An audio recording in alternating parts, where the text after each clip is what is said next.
नमस्कार। आषाढी एकादशी निमित्त आज आपण खास उपवासाची थाळी बनवणार आहोत।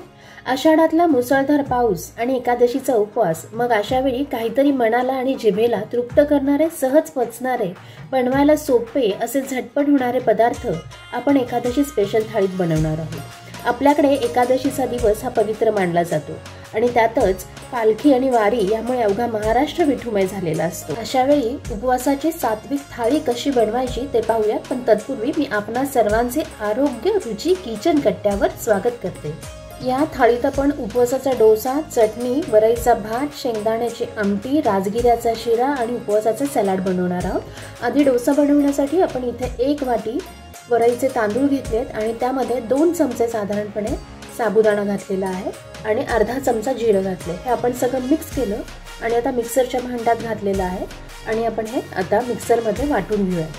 मिक्सरचं छोटं भांडं घेतलं, त्यामुळे हे मला 2दा वाटावं लागेल, म्हणून हे बघा अशा प्रकारे मी ते वाटून घेतलं। असं बारीक पीठ मिक्सरच्या भांड्यात वाटून घेतलं। आपण आदल्या दिवशी असं पीठ बनवून ठेवलं तर दुसऱ्या दिवशी झटपट बनवू शकाल।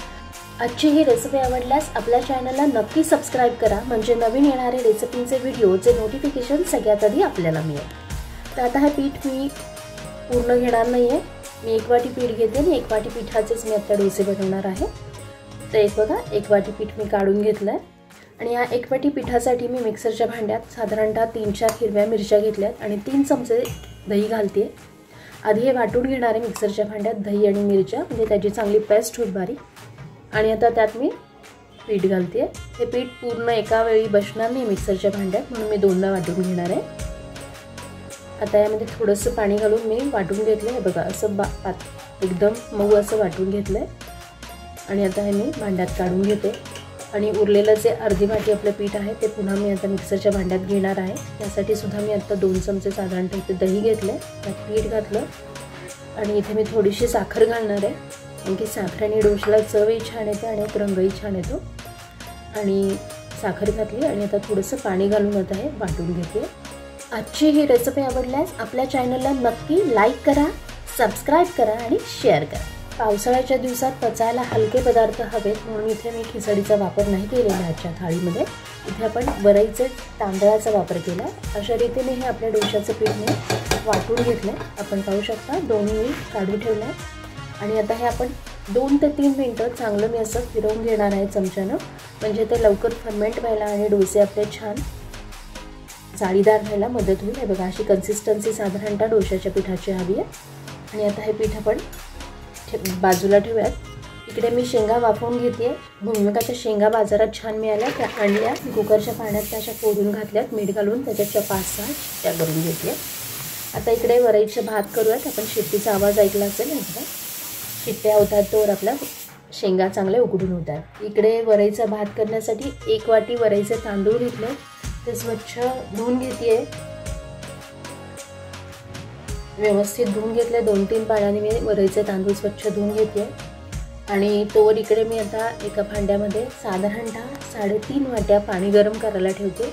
आपण 1 वाटी वरईचे तांदूळ घेतलेत आणि आजचे वरईच्या तांदळाचा जो भात आहे तो आपल्याला साधारण मोकळा असा हवा, त्यासाठी आपण अशा रीतीने आजचा भात बनवणार आहोत। तेल घेतलं मी भांड्यामध्ये आणि तेल छान गरम झालं की त्यामध्ये मी साधारणतः अर्धा चमचा जिरं घालून घेते। जिऱ्याची चव वरईच्या भाताला छान लागते।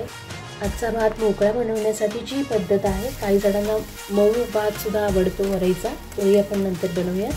तर आता इथे तेलामध्ये मी वरई घातली आहे। जिऱ्याचा चांगला स्वाद आता त्या वरईला लागेल। मी वरई चांगली परतून घेते, त्यामुळे काय होणार आहे, आपला भात मोकळा व्हायला मदत होणार आहे।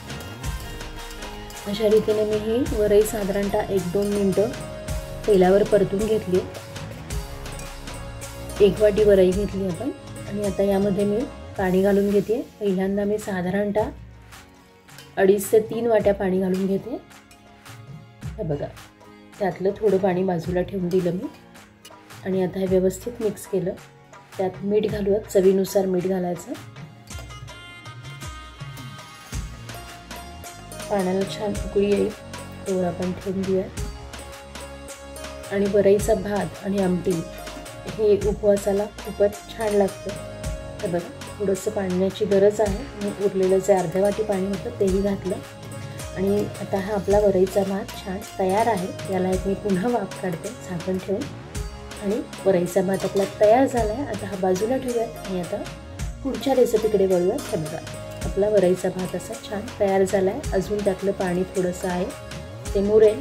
आता गॅस बंद करते आणि आपला असा हा मोकळा भात छान तयार होईल.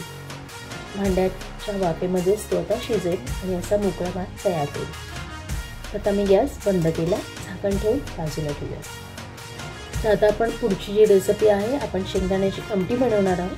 शेंगदाण्याची आमटी बनवण्यासाठी मी इथे 1 वाटी शेंगदाण्याचा कूट घेतला आहे. आपण इथे भाजलेले शेंगदाणे घेतले तरी चालेल आणि मिरच्या घेतल्यात मी 5-6 आणि जिरं घेतलं आहे. इथे मी 1 वाटी शेंगदाण्याचा कुटाला मी 5-6 मिरच्या वापरल्या. आपण शेंगदाणे अख्खे घेतले तर तो जास्त त्याचा कूट होईल. त्या प्रमाणात मिरच्या आपण कसं तिखट खाता त्याप्रमाणे घ्या.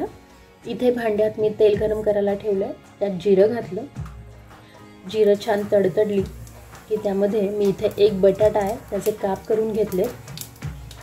ते काप आता मी तेलात परतून घेते आधी थोडेसे, कारण की बटाट्याचा जो स्वाद आहे तोही आमटीला येतो आणि तोही छान वाटतो आणि पोटभर चव म्हणूनही. आणि आमटीमध्ये आमटी खात असताना बटाटा तोंडात आला की खूपच छान लागतो. बटाटा नक्की घालून आमटी करून बघा एकदा, खूप छान आमटी होते. आपण बटाटा इथे कच्चाच घेतला आहे त्यामुळे तो शिजण्यासाठी आम्ही थोडंसं पाणी घातलं आणि आता बटाटा आपण शिजवून घेऊया. त्यासाठी झाकण ठेवते मी. बघा साधारणतः आपला आता बटाटा अर्धा कच्चा हा पक्का असा म्हणजे अर्धवट शिजल्यासारखा तयार झालेला आहे. हे बघा अजून तो थोडासा शिजण्याची गरज आहे. आता यामध्ये आपण शेंगदाणा, जिरं आणि हिरव्या मिरच्यांचं जे वाटण केलं होतं ते घालून घेऊया. म्हणजे काय होणार आहे की आता मिश्रण घातलं आपण शेंगदाण्याचं, त्यामुळे आता शेंगदाण्याचा कुठेही चांगला शिजला जाईल आणि ते शिजत असताना बटाटाही त्याबरोबर शिजतील. त्यामुळे अर्धे कच्चे बटाटे शिजत आल्यावरती आपण त्यात मिश्रण घातलं आणि लागेल तसं पाणी घातलं. त्याला आमटी कशी हवी आहे, पातळ घट्ट, त्याप्रमाणे आपण पाणी घालायचं. इथे मी थोडंसं मीठ घातलं आमटीमध्ये. आमटीला छान उकळी आलेली आहे. हे बघा साधारणतः खूप घट्टही नाही आणि खूप पातळही नाही अशी कन्सिस्टन्सी घेतली आहे मी. आणि आता इथे मी त्यामध्ये 3-4 साधारणतः आमसूलं घालते आहे, पण ती आमटी शेंगदाण्याची आहे तर चायला कधी कधी पित्त होतं. अशावेळी आमसूलं घातली पित्त नाही होणार आहे. इथे बटाटाही आपण पाहू शकता छान शिजलेला आहे. उकळी आल्यावर त्यात आपण आमसूलं घातली त्यामुळे आमसूलाचा थोडासा आंबटपणा त्यात उतरतो आणि ही आमटी खरंच खूप छान लागते. आपण नक्की आमसूल घालून पाहू. अशी आपली ही आमटी तयार झालेली आहे, ती झाकून ठेवूयात आणि आता राजगिऱ्याचा शिरा बनवायला घेऊयात. तर या शिऱ्यासाठी मी इथे 1 कप अख्खा राजगिरा घेतला आणि तो कढईमध्ये हे भाजून घेते. राजगिरा साधारणतः थोडासा फुलवून घेतल्यानंतर तो गार केला आणि मिक्सरच्या भांड्यामध्ये मी त्याचं असं पीठ बनवून घेतलं.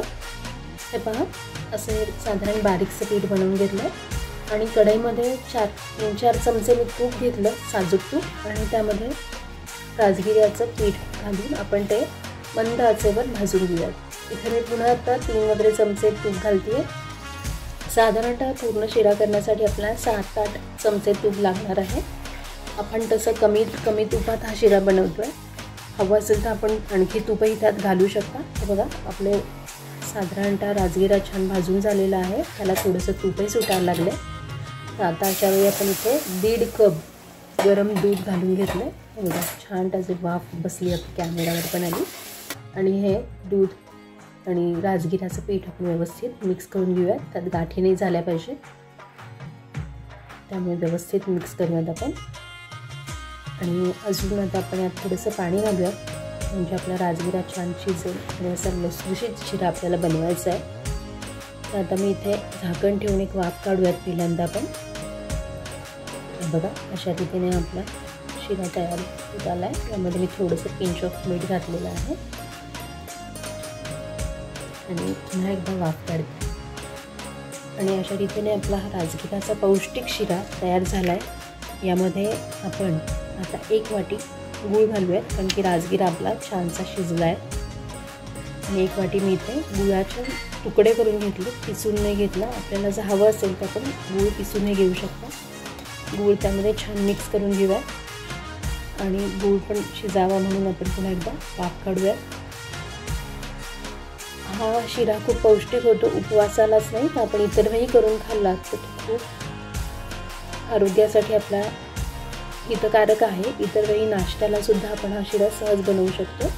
यावरती मी ड्रायफ्रूट्स घालून घेतलेत आणि अशा रीतीने आपला शिरा तयार आहे, तोही बाजूला ठेवला। इकडे आता आपण चटणी बनवायला घेऊयात। यासाठी मी 1 वाटी ओलं खोबऱ्याचे तुकडे घेतलेत, हिरवी मिरची, जिरं, साखर, मीठ आणि थोडंसं लिंबू पिळून आता हे आपण वाटून घेणार आहोत। इथे मी मुद्दामून शेंगदाण्याचा कूट घातलेला नाही कारण की आपण शेंगदाण्याची आमटी बनवली आहे।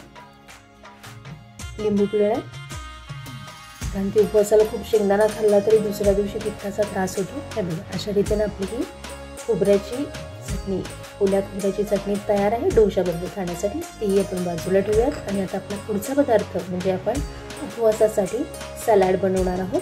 तर आत्ताच्या दिवसात भुईमुगाच्या शेंगा भरपूर उपलब्ध असतात आणि त्याचा आपल्या आहारात समावेश असावा आणि उपवासाच्या दिवसात तर आपण खातो शेंगदाणे, तर ते अशा रीतीने खाल्ले तर आणखी छान। तर काकडीचे काप करून घेतलेत मी, एका काकडीचे साधारणतः तुकडे करून घेतले म्हणजे चोचवून घेतली ती काकडी।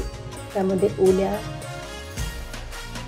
शेंगा ज्या आहेत शिजवून घेतलेल्या त्या घातल्या, मिरचीचे थोडेसे काप घातले, त्याच्यावरती लिंबू पिळून घेतले। खूप छान लागतं आहे सलाड, आपण नक्की बनवून खा आणि महत्त्वाचं म्हणजे पौष्टिक पण आहे।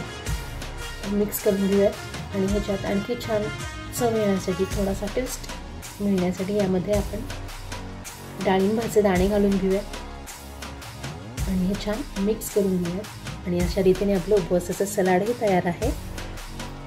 आणखी थोडेसे दाणे त्याला गार्निश करूयात आणि हे वेळी आपण बाजूला ठेवूयात। आणि आता मगाशी आपण जे डोशाचं पीठ बनवून ठेवलं होतं ते आता बऱ्यापैकी छान फर्मेंट होत आलं आणि त्यामध्ये मी थोडंसं मीठ घातलं। आता हे सगळं होईपर्यंत साधारणतः 1-1.5 तास हे पीठ आपलं तयार झालं आहे आणि आता आपण इकडे डोसे तयार करायला घेऊयात।